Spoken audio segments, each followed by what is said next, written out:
তো দেখো এসি চালিয়ে কাজ করছি এখন। তো এটা অনেক দিন ধরে ভাবছিলাম গোছাবো কার্তিকের আলমারিটা, কিন্তু এত গরম পড়েছিল তো দাঁড়িয়ে গোছানোটা খুব অসুবিধা হয়ে যাচ্ছিলো, রান্নাবাড়ি করে হয়ে উঠছিল না। তো ভাবলাম না, আজকে ফাইনালি গোছাবোই, এসি চালাবো, সব বন্ধ করব তারপরে।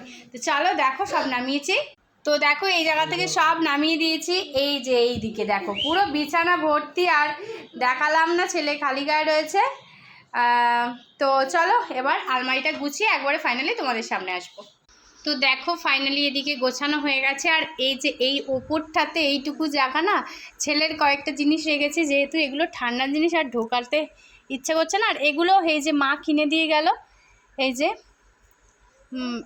যে গেঞ্জি ফেঞ্জিগুলো, তো সেই কারণে। আর ওগুলো ছেলেটা দেখবে একটু, ছেলেটা কি অবস্থা, ওটা আবার কালকে, এই দেখো ছেলেটা আবার কালকে গোছাবো, আজকে আর ভাল লাগছে না।